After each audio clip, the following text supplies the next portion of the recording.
general plan মোশ্যনৰ কাৰণে চোৱা এতিয়া আমি পঢ়িম ৰোলিং মোশ্যনৰ কাৰণে ৰোলিং বডিৰ কাৰণে চোৱা ৰোলিং বডিত কি হ'ব এনেকুৱা এটা বডি আছে হয়নে তাৰ mg মাছ আছে হয়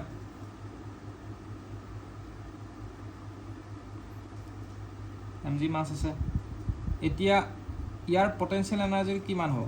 পটেনশিয়েল এনাৰ্জিটো mgr হ'ব কাৰণ হি r ডিসটেন্সত সেন্টাৰ অফ গ্ৰেভিটিটো কিমান ডিসটেন্সত আছে হেতুৱে পটেনশিয়েল এনাৰ্জি হয় mgr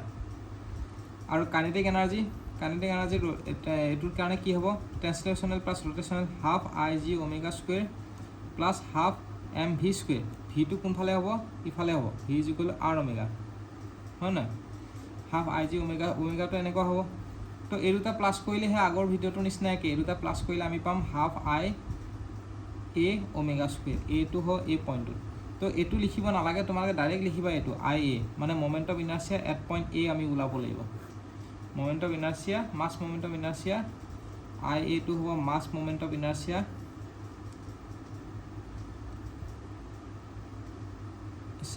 at point a বুজি পাইছা mass moment of inertia at point a হেতু উলাব লাগিব বুজি পালা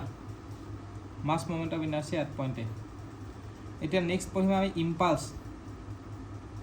ইম্পালস তো কি হ'ব impulse is equal to f into t ft টোকে আমি ইম্পালস বুলি কওঁ তো হেতু আমি এনেকৈ লিখিব পাৰো ইম্পালস তো যদি ইন্টিগ্ৰেট কৰিব লগিয়া হয় t1 ৰ পৰা t2 f dt বুলি লিখিম ইম্পালস তো হ'ব তো আজি ভিডিওটো এখিনিয়ে থাকিলে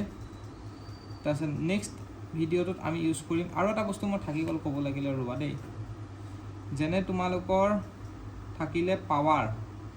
পাৱাৰৰ কি ফৰ্মুলা আছে চাই লও power is equal to force into velocity এটা ফর্মুলা আছে এগুলা ইউজড হয় প্রবলেমত আমি এগুলা কনফিউজন থাকি যায় পাৱাৰ এটা আছে ফোৰ্স ইনটু ভেলোসিটি থাকিব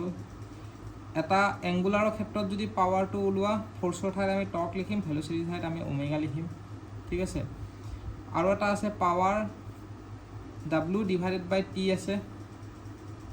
এইটো w টো এবাৰ ওয়াৰ্ক ডিভাইডেড বাই টৰ্ক আছে আৰু এটা আছে পাৱাৰ এটা আছে m ডট g hf আছে এটো হৈ গল এটো formula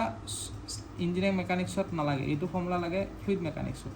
m dot g hf তো বাকি কেটা লাগিব এই power is equal to ft fv force into velocity power is equal to t into omega ফোৰ্সৰ ঠাইত ফোৰ্স টু এঙ্গুলাৰ ক্ষেত্ৰত টৰ্ক হৈছে v টু এঙ্গুলাৰ ক্ষেত্ৰত ওমেগা হৈছে আৰু omega is equal two twice পাই n ডিভাইড বাই 60 তো ৰেডিয়ান পার সেকেন্ড হৈ যাব